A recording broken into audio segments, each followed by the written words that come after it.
Hello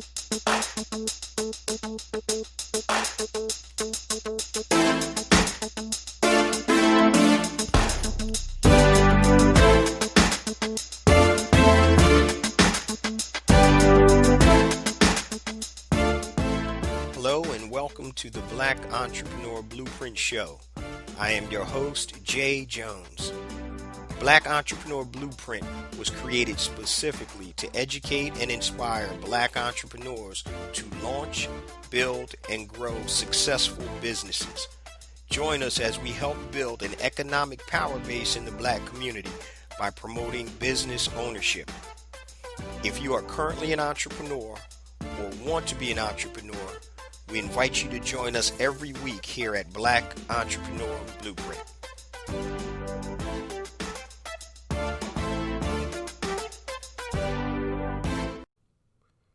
Welcome to the Black Entrepreneur Blueprint, episode number 320.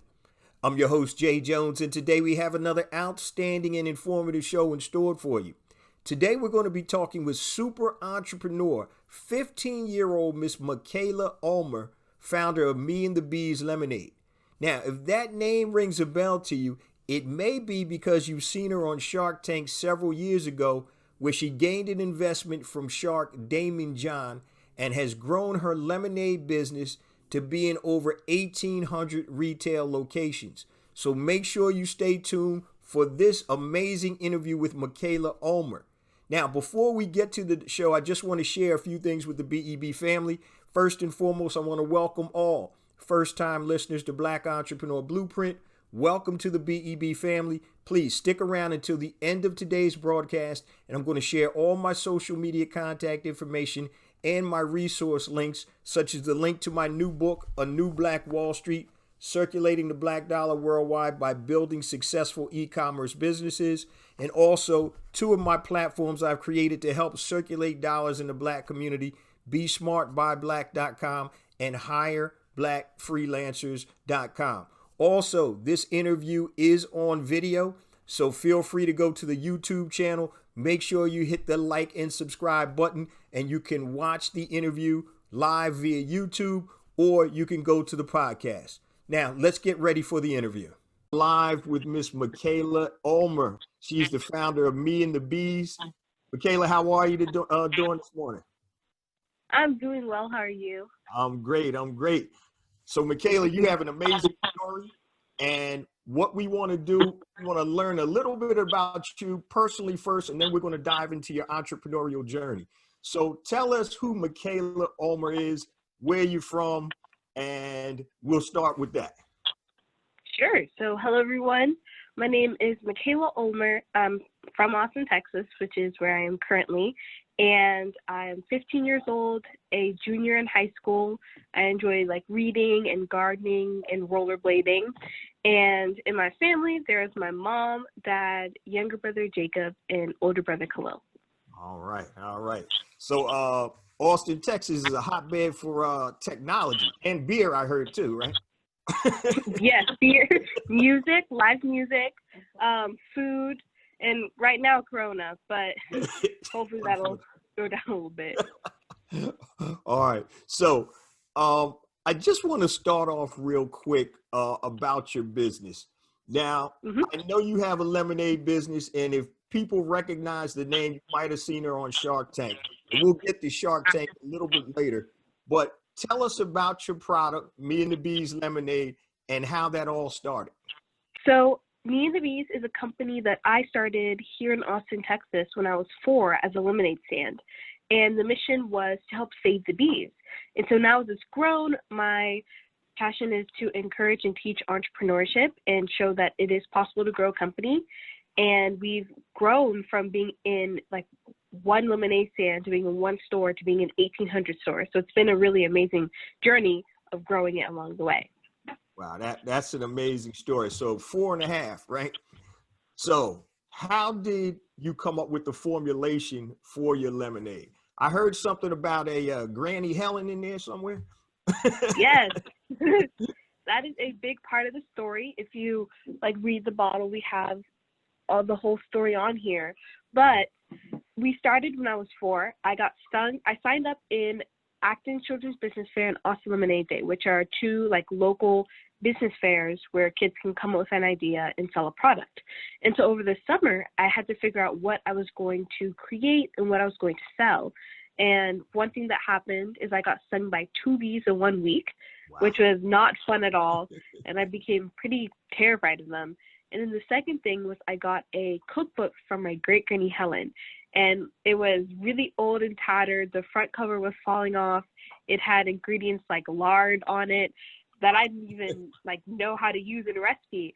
But we found the flaxseed lemonade recipe. And so it was after doing some research on the bees and learning that they're important pollinators, that without them we can't have a third of our food supply, and they contribute like $16 billion to the U.S. agricultural economy a year. I was just like, wow, without them I can't have my strawberry jelly or my cheese on cheese pizza. How can I help save them? And so I did what any kid would do. I started a lemonade stand with that in mind. And so I donated 10% of the proceeds to organizations that help the bees. Wow, that's amazing. That is amazing. So the first batch that you made, did mom and dad and the rest of the family help you make the batch, or did you do that on your own? The first batch it was a mess. It was all over our kitchen counters, and it was really last minute. It was the day I saw Lemonade Day happening, and I wanted to join, but the day had already been over. The day had already ended for Lemonade Day, and so it was like a really last minute effort because I wanted to make my own Lemonade Day. And so it was not great. The lemonade didn't taste great. I used all my mom's ingredients, but it was when the fair came around with a little bit more preparation, where we actually went and started a first budget and a grocery list and tinkered around with multiple different recipes to see what worked. But I mean, this is probably the same with a lot of businesses. The first batch is never the final. There's a lot of like innovation and reformulating that comes in between. Oh, that's great. That's a great thing that you highlighted right there. So I want all the entrepreneurs to understand that a lot of times your first iteration of your product isn't going to be the last. But the key, Mikaila, is what you did is you started. You did it. A lot of people have ideas, but they never take action behind those ideas. So I commend you and your family for pushing forward and getting to where you are right now. So you mentioned, you're welcome, sweetie. You mentioned you are in 1,800 stores right now. Yeah. I want you to roll back a little bit. Before you started going into the stores, how did you finance your business before Shark Tank? Was it mom and dad's money? A little bit, actually. So I started, very first batch was made with $50 as a birthday gift from my godfather. Oh, wow. $50 as a birthday gift from my Uncle Alfonso. And so my dad said, the first thing you're going to want to do is make a budget. And I'm like, why would I make a budget? All you have to do is swipe that plastic card and you get whatever you need. And so we went through the steps. He said, you have to estimate your income. You have to list your expenses. You have to figure out whether you have a profit or loss. You have to find ways to reduce your cost and increase sales. And you have to set goals. And so after doing that, it was a really basic budget, but we had our grocery list. And what I did was I made sure that I could make a profit from the stand. And no matter what, I donated. Whether we made a profit or not, I still donated to the organization. And then if we did make a profit, I would put it back in my sales account that I just opened up and use it for the next fair. And so there was one time when I wanted to upgrade from a handheld squeezer to an electric one, and I didn't have enough money. And so my dad said, well, we can give you a loan. And it was I think it was around $25 of a loan from my parents, and I had to pay it back. He was like, I won't give you any interest. But when we started, it was friends and family, first round of investment, friends and family, and using whatever money that I got from the stand to give, save, and spend. That's great. Well, I want to say this right now before I forget. I want to commend your parents, your family, your friends for having that vision and supporting you in what you're doing, because I think that's so critical right now for all entrepreneurs in any stage, that they have that support that they need. So I want to give kudos to mom, dad, and all your family and friends that supported you, because that's huge. That is huge. Yes, Uh, I think that when I went to my parents saying like I want to figure out a way to save the bees all year round, instead of saying wait till you're older or maybe later, they were like, okay, well go do your research or look at this YouTube video, just to I guess spark that interest instead of kind of burning it out. So they didn't do it all by themselves. They always made me a part of the process and made sure I was learning along the way too. That's great. That's amazing. My daughters, they're 3 years apart. So when they were younger, they wanted to get Uggs. I think my oldest daughter was about 10 and my youngest daughter was 7. So they wanted all these Uggs and all these clothes and stuff. So I said, you know what? You guys need a business. So, so we started what we call a water ice business, which is Italian ice. And we went to a minor league baseball stadium, and we were there for 3 years and ended up having like 2 or 3 different carts in other stadiums. And when I hear stories about children like you who started early and they had the support of their parents, as soon as I heard your story, I thought about my girls. Now they're older now, they're 24, 21 now, but I just think about when we be out there all those nights scooping water ice and serving 110 degrees in the shade out there at these baseball games. But but yeah, that's near and dear to my heart. Mikaila, I want to move forward to Shark Tank, because a lot of people watch the show, and I wanted to ask you about that. How long? We only see a couple minutes on air, but how long was your actual pitch to the Sharks? Was it over an hour? No, so the pitch itself, the whole thing is on Shark Tank, but the negotiating and them explaining their deal, I think was 45. Was it 45? Probably like anywhere between 30 and 45 minutes. So okay. Yeah. And so they made sure to edit and get the most important parts on air because, they can't include the whole thing.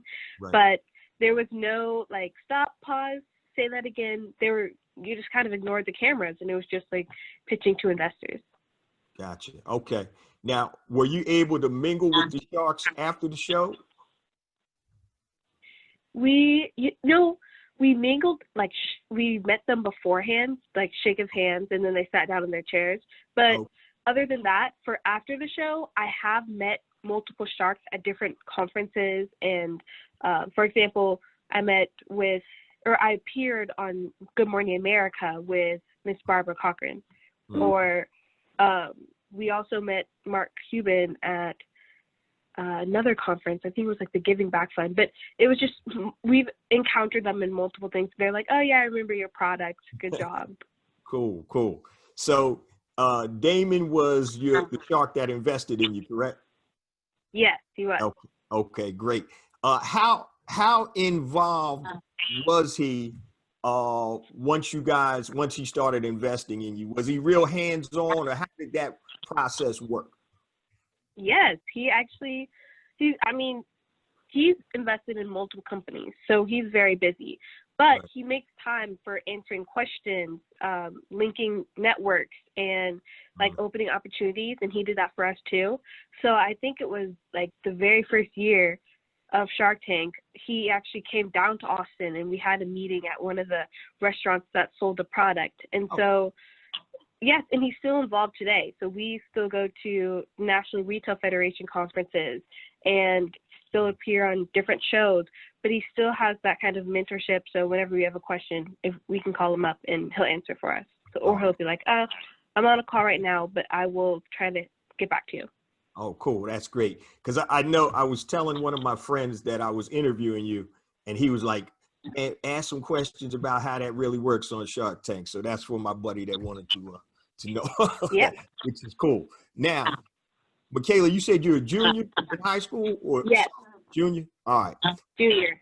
Upcoming junior. Upcoming junior. So being in high school, having this amazing business, how do you manage the business while you're going to school? And I'm sure you're doing all the other activities a young lady would be doing, hanging out with your friends and all that good stuff. So how do you manage all that? Yes. So balance is often a question that I'm asked, whether it's by other kids or other entrepreneurs who are like grown and already have graduated from school. But that's something that we have to work on. Like, that's something that's a constant effort. But the first thing is that school's a priority. So when school's in session, if I have homework, that takes precedence. And there are times when I'm asked to travel, or I get a great opportunity to travel, and it's during the school year, and it's always meeting with my teachers beforehand, making sure that whatever I miss, I can either make it up while I'm gone or when I return. And then the time where I'm most involved with the company is right now during the summer. We're working on the book launch, we're working on eCommerce and updating the website. So that's when I have the most time, but there are responsibilities during the year, on weekends, and on breaks. Okay, great. Now, in order to do this, I'm sure you have a team. So how many people are on your team? So that are full-time on our team, there are 3 family-run companies. So it's me, my mom, and office admin, and my dad, or it's actually 4. But we have most of our team is outsourced, which was pretty great when we had to move to remote work from COVID-19. There wasn't much of an adaptation that we had to take regarding our employees. So we have an amazing team, and it's great because they all share the visionary mission that I started Me and the Bees with. So we have brokers, we have sales and ops and logistics, and then we have marketing and PR and finance. So even though they're not full-time Me and the Bees yet, that might be something that we want to do in the future in upcoming budgets, but it's a great team and we all work very well together. And so, yeah. All right, cool. That's I like to call them my hives. The beehive, huh? Like Beyonce? Yes. Kinda. Cool. Now, in terms of actual production of Me and the Bees lemonade, I know you started out doing it yourself, but obviously I know you can't do that with the volume you're doing. How did you go about finding a reputable manufacturer or co-packer for your product? Yeah, so I will go to conferences and maybe meet someone in the elevator. We both notice we have the I don't know where the accent came from, a badge from the same conference, and we introduce ourselves, and I say, yes, I have a lemonade company. And he's like, oh, that's awesome. When are you doing your next stand? That's a lot of lemons to squeeze. And it's kind of a realization. I'm like, no, we're in stores. I can't produce it myself. You need actual manufacturer. But we started from going to plastic cups into bottles. It was when I was around 8.5, I guess. And so I went to a pizza shop. Actually, no. Owner of a pizza shop came to one of my stands and he said, hey, if you can find a way to bottle your product, I'd like to carry it in our store. Wow. And so that's when my wheels started turning on. Bottle a product, be one of those actual lemonades that you see on stores. Mm-hmm. Maybe I could save the bees all year round. And so after that, it was contacting anyone we knew, whether it was going to stores and seeing what bottles worked best and asking managers, or asking other local beverage companies in Austin where they produced, how they figured out how to produce. But we started off with a commercial kitchen, a really small commercial kitchen, and we went from commercial kitchen to co-packing. And so we've outgrown multiple, but right now we're at a current one and it allows us to scale. So if Walmart calls us up or a really large chain and says, we want to carry your product, we don't have to say, no, we don't have the capacity, because now we do. Okay, great. That's a great question answer, because a lot of times people think that aren't experienced like you, they think that they have to sit in their kitchen and make product when really they're finding and giving a recipe to a co-packer. So thank you for elaborating on that. One of the questions I want to ask you is, what's the difference about running your business now at 15 opposed to age 4? What do you think some of the biggest things are? Difference between running it at 4 opposed to now. Oh, well, one thing is that I can't do everything at this point. So it's realizing that I can't like pass every single decision or send out every single email, but I have to, I have a team that helps me do that. Because when I was 4, I was making the budget. I was going to the grocery stores. I was squeezing the lemons. I was like counting the money and depositing it. And at this scale, I can't do all that right now. Right. And so it's just realizing I have a team that's able to help me with that. And then the second change is that between now and then, I think at 4, it was kind of just a hobby. Like I did it maybe once or twice a year at the stand. And at this point, it's a full year thing. So we're always going to be in these grocery stores. Cool. All right. So let me ask you also, you had mentioned the bees, and how important do you think it is to start a business with a social message or something that's environmentally friendly? What's your thoughts on that? I think that's so important. When I talk about entrepreneurship, I talk about social entrepreneurship. And social entrepreneurship is starting a business that also does good in the world, whether it's donating like a product or donating proceeds or time, like volunteers. I think that is so important for now, like starting it now, and then also continuing it in the future. And you may have known this, but my generation is they're more conscious consumers. So they're more likely to purchase products when they know that I can get this cool bracelet, but I'm also helping save the ocean at the same time. And they're more likely to do the research and find out which companies are social and actually stick with their goals and their mission. And so 1, it's important because it's going to be better for business. 2, it's important because it is an amazing motivator. When you start a company based on like a passion, a cause, or a goal that's bigger than your company and you making profits yourself, like when you have a purpose and profits, it's so much easier to persevere through those tough times because you're like, the bees need me, or someone like, I'm doing this for a greater good. So I think that's so important, and it allows you to bring like larger groups of people together, whether it's at conferences or within your team.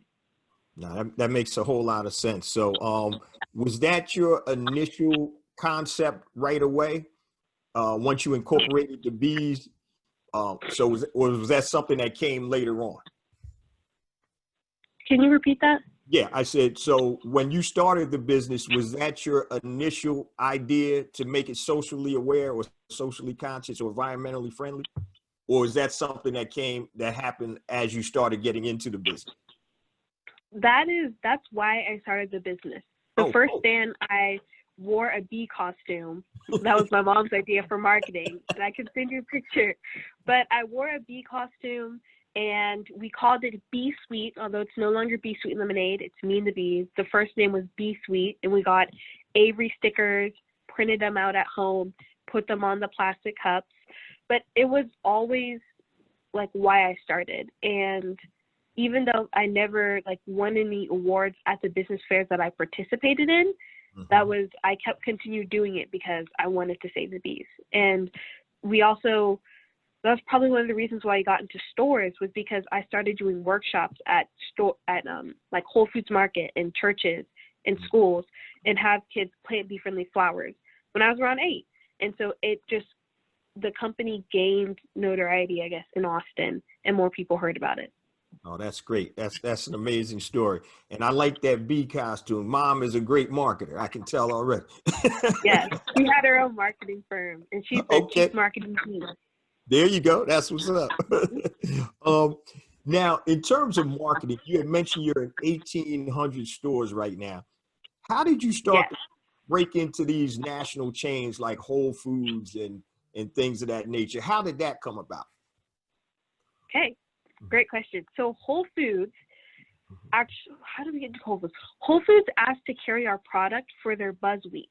So they have, during National Honeybee Week, they have a display, and it was this one Whole Foods in Austin. It was, I think it was the first Whole Foods, because Austin is where Whole Foods began. Right. But they wanted to have a local product, so they just called us up. They said, can we have some lemonade?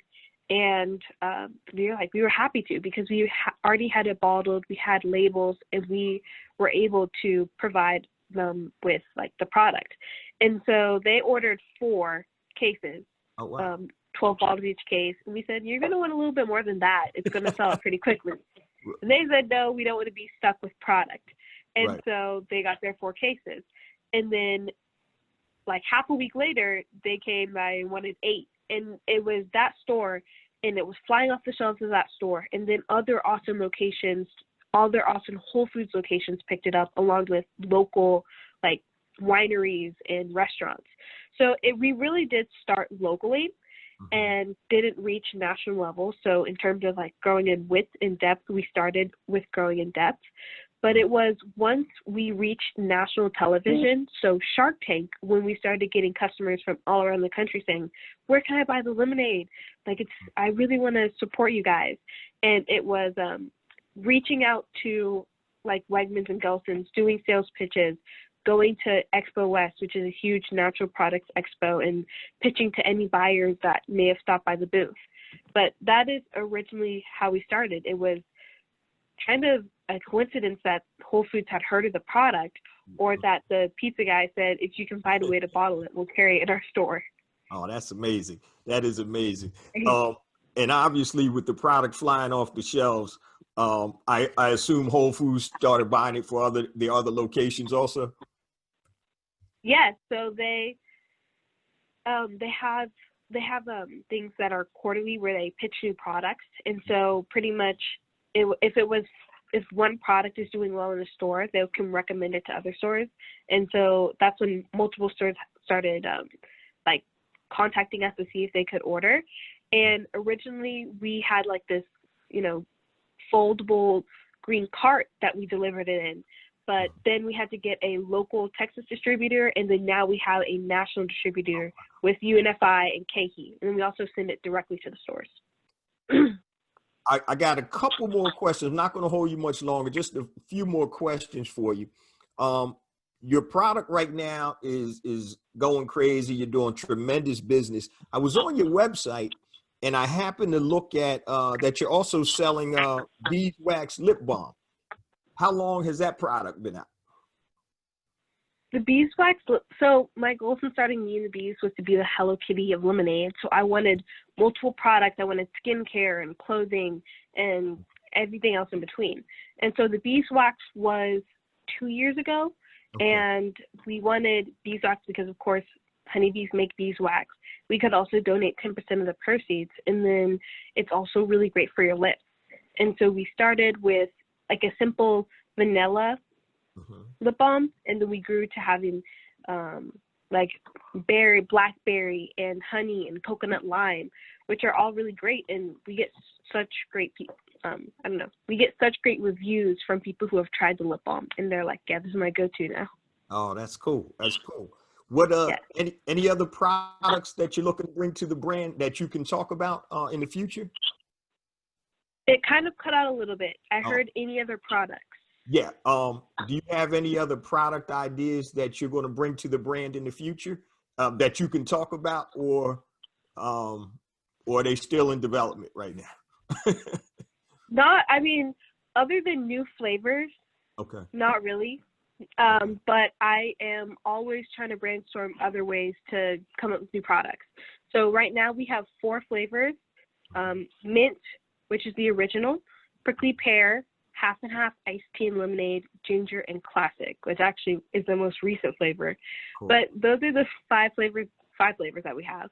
And we just reformulated each of those to cut back 25% of the sugars, because I wanted a beverage that other kids could drink as well.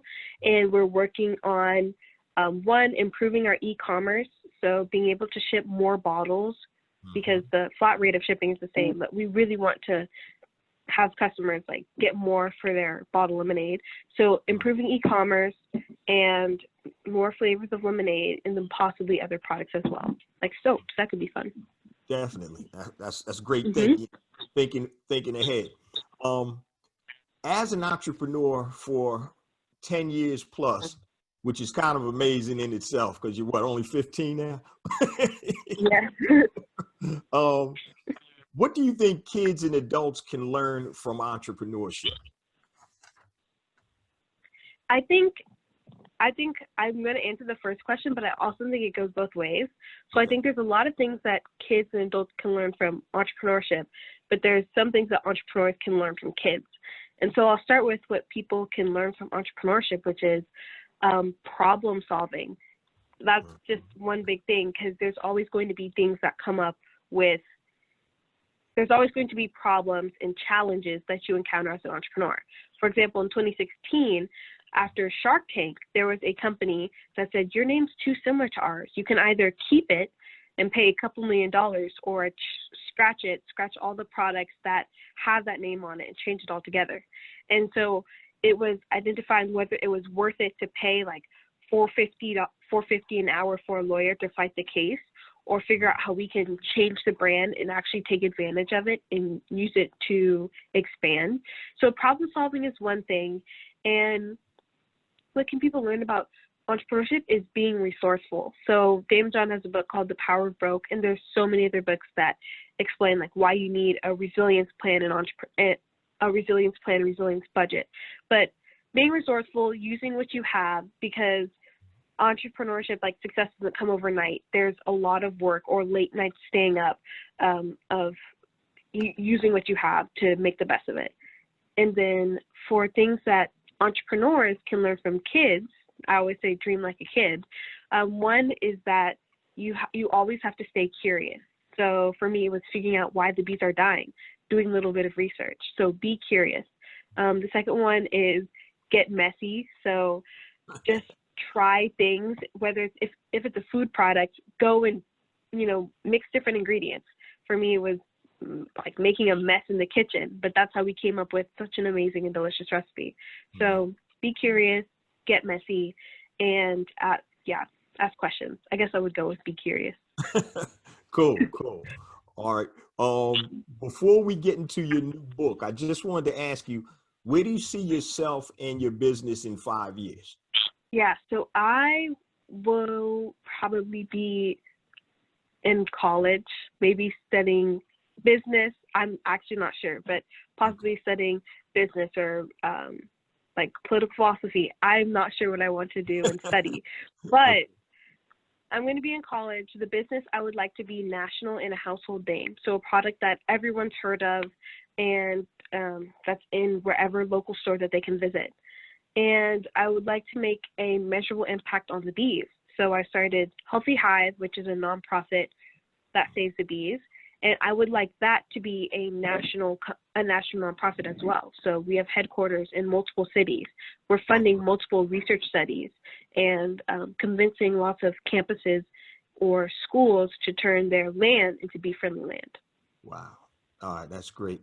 That's great. And you mentioned something earlier, a purpose. And I think that when you have a business that has a purpose, not just to make money, obviously we all want to be profitable, but profitable with a purpose, I think that can take your business, as it's done with me and the bees, to a different level. So that's tremendous foresight and thinking to do that. And we definitely appreciate that. So I wanted to flip real quick now to your book, Be Fearless, Dream Like a Kid. Mikaila, tell us a little bit about your book and what can we expect when it does come out? It's published August 18th, and I wrote this book because I'm an entrepreneur. I get asked to do speaking engagements, and unfortunately, I can't accept all of them. So I'm hoping that with this book, I can share my story of starting Me and the Bees and being a student and other things that I enjoy, but also teach about like financial literacy and entrepreneurship and coming up with an idea. So that's why I wrote this book, and I'm very excited to say that it's become a reality and it's being published, and it's a middle grade book, but it's a really fun read for all ages to get some insight on how I started in a little bit more detail. And it really teaches, if you're an adult, teaches you how to dream like a kid. So embrace that kid mentality when starting a company to be fearless. Mikaila, with your new book, how was that process of writing your book? And can you just give us a little background on that process? So the process of writing and releasing the book is very long, as you can imagine. And so we started a year and a half ago. We were reached out to by a book agency in New York, and so they offered to represent the book. And once we had come up with the concept and idea and content that would be within the book, then they pretty much pitched it to numerous publishing, and there was a lot of interest in the book. We chose Penguin Random House and began the process. And so writing the book, we kind of realized we're going to need some help.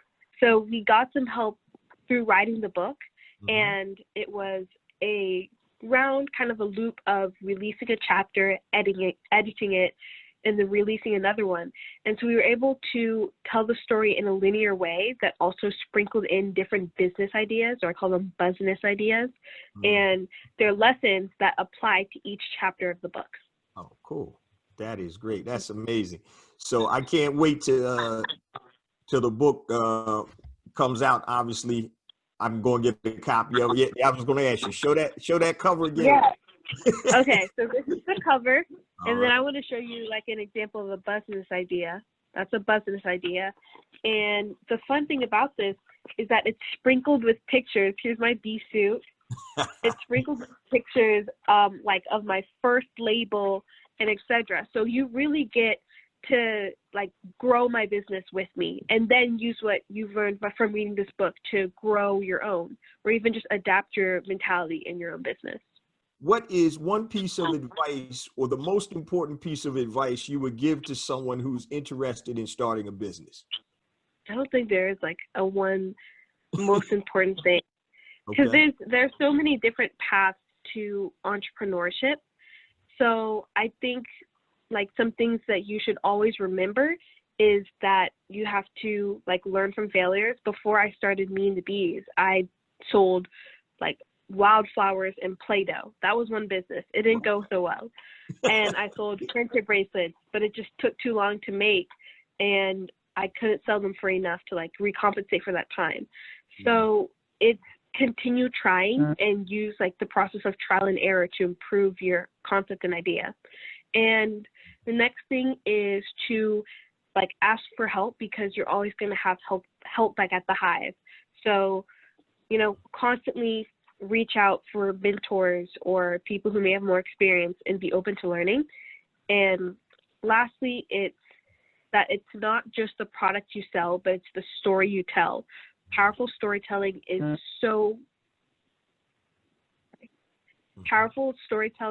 important, and so is the process of like building out a brand that feels authentic to your company. Those are three great pieces of advice, definitely. And last question I have for you, Mikaila. This is going to be a tricky one now. All right, you ready? Okay. Yeah, I'm ready. All right. If you could have a conversation with one person, living or dead, who would it be and why? And I don't know their exact names, but the three female scientists who were stars in Hidden Figures, like who worked at NASA, I would love to have a conversation with them. And then also founder of Tesla, Elon Musk. So, I mean, they're both kinds of science related, but also a little bit entrepreneurial. And science has been like my favorite subject for a while. So I would like to have discussions with them. Great answers. So I've gotten answers from Jesus to Oprah Winfrey to, from all types of answers. But no, those are good answers. So I mean, that would be pretty cool too. Exactly. Well, Mikaila, I want to thank you so much for sharing your time. We're definitely going to support your book, Me and the Bees Lemonade, just your products, and also Be Fearless, your book. So we're looking forward to it, and we're looking for much more to come from you in the future. I mean, you got a tremendous start. So God knows, I don't know where you're going to be in the next 10 years. You might be running the country or something. But hopefully, who knows? But I would like to say thank you, everybody, for listening to the podcast interview in full, and also thank you for not only like hearing my story, but also going out to stores and like requesting them to sell the product, or trying the bottle or following us on social media. That has meant so much, and it has allowed us to grow to this size, because there's no way that, you know, business can grow without customers and without a support base. And so you guys have been such an amazing support base. Thank you. And you mentioned social media. How can people follow you or your business? Yes. Okay.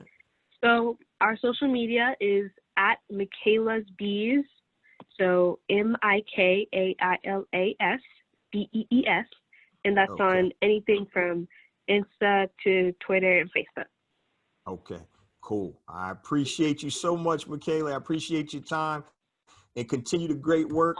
And anytime you have anything coming out, feel free to give us a call, and we'll put you back on the platform. Thank you so much. Thank you. That was an amazing interview with 15-year-old entrepreneur Miss Michaela Ulmer, the founder of Me and the Bees Lemonade. Now, before we do some takeaways on the interview, I just want to share my social media contact information and my resource links. Now, at the top of the show, I mentioned my new book is out, A New Black Wall Street, Circulating the Black Dollar Worldwide by Building Successful E-Commerce Businesses. So if you're interested in building a successful, sustainable e-commerce business, go to anewblackwallstreet.com, pick yourself up a copy, $14.95 for the printed version, $9.95 for the e-version. Now, if you need additional assistance building your successful, sustainable e-commerce business, I've created my flagship online program titled Brand Builder Academy Elite. You can go to bbaelite.com for more information. I also have a $100 coupon to take the price down to $97. I know COVID is out here wreaking havoc on people's incomes. So go to bbaelite.com. Once you start filling out the registration, use coupon code BBAELITE100 and it takes $100 off. Now, in addition to that, I also mentioned at the top of the show, 2 of my platforms I've created to help circulate black dollars in the worldwide black economy. The first one is besmartbyblack.com. What that is, it's a platform for black product producers to sell their products to black consumers worldwide, and it's free to upload your information. So go to besmartbyblack.com, upload your information. It is free, and connect with black consumers worldwide. Also for freelancers, if you do anything on Fiverr.com, freelancer.com, go to hireblackfreelancers.com, HIRE, blackfreelancers.com, upload your information, and now you can connect with black consumers and black businesses that want to hire black freelancers. Now, if you want me to come out and speak, I know it's COVID going on, so my speaking is really taking a hit.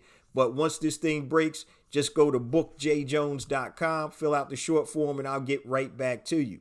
All of that information I just gave you, you can go to bebconnect.com. That's bebconnect.com. And all of that information will be there, all of those links. Now, if you want to connect with me via social media or reach out to me with any questions or whatever, you can hit me on my email at jjones@blackentrepreneurblueprint.com. That's JAYJONES at blackentrepreneurblueprint.com. Facebook, just go to Black Entrepreneur Blueprint, connect with me there. Twitter, jjones001, JAYJONES001. Instagram, jjones4real, JAYJONES, the number 4, REAL. YouTube, please subscribe to my YouTube channel, family. I have additional content on YouTube that does not come out on the show. Yes, the show does come out on YouTube, but I have additional content. So go to YouTube, search Black Entrepreneur Blueprint. Make sure you hit that subscribe button. LinkedIn, connect with me, J Jones, Black Entrepreneur Blueprint. Also, if you want to be included in the BEB text line for information and reminders about special events, text BEB to 555-888. BEB to 555-888. Once again, I know that's a mouthful. Just go to BEB Connect. It'll take you to a page on my website. All of that information and the links will be right there, bebconnect.com. Now, let's close on out with Michaela's interview, and there's a couple of takeaways that I definitely want to talk about. Number one, which really stood out to me, was when she started the business, her uncle gave her $50, and she used that to start the business. But what really was exciting to me is that her parents said, you got to create a budget. And there's some grown entrepreneurs that don't create budgets. But what happened is they molded and shaped everything from the beginning. So she said, what's the budget? I got to do this. Am I going to be profitable? Once again, it doesn't have to be a 3-page business, business plan. It can just be something as simple as a piece of paper or several sheets of paper giving you an outline about entrepreneurship, profitability, and things of that nature, and budgeting. You got to be able to do that. Something else that she said also that really stuck out to me, she had mentioned a couple of things. Learning from failure and trial and error. She was talking about getting messy when she first made the first batch of the lemonade. And that's really what it takes, guys. You got to be able to get in there and mix it up to find out what the public wants. Do they really want your product or service? Or is it something that you just want to provide for people and you don't even know if they want it or not? So that really stuck out to me that there also. And she also mentioned that she had being resourceful, problem solving. That's what business and entrepreneurship is, guys. Being resourceful and problem solving.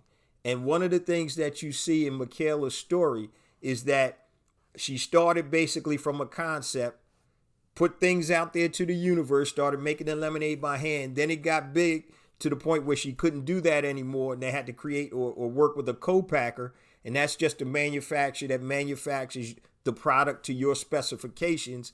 And now she's in 1,800 plus stores throughout the United States. So this is how that concept can turn into a real business. So if you look at any Fortune 500 business, all of them started with concepts. You look at DuPont, right? DuPont they started by selling gunpowder to the Americans and the French. So now DuPont is a multinational conglomerate with all different types of industries, but everything that started from a concept. And then the whole key with concept is execution. Are you able to execute? And I say this all the time, guys. The only 3 things an entrepreneur does is think, create, and execute. TCE, think, create, and execute. Thinking is easy.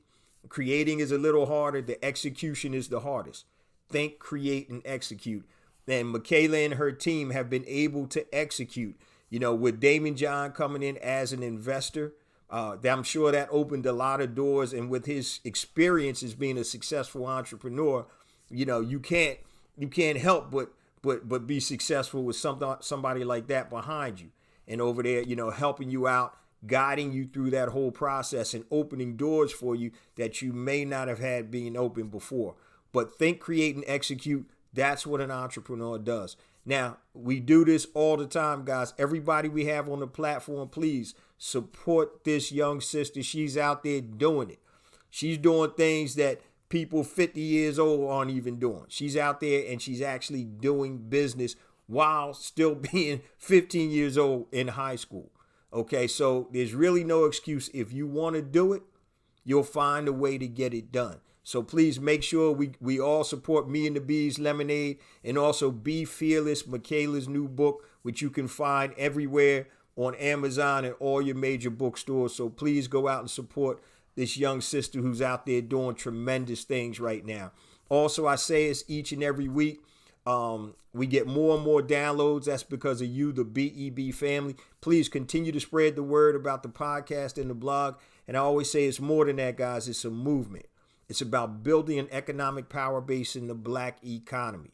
Building an economic power base in the Black economy. And it's funny, while I'm mentioning this, just got word that we now have $1 billion bank, a merger between 2 banks, one in DC and one in Los Angeles. And now the first $1 billion Black-owned bank has actually been put together via a merger. So once again, it's all about economics. We need to be able to build the infrastructure and build entrepreneurship, and we need money to do that. So supporting Black-owned banks and establishments is really all it's about, family.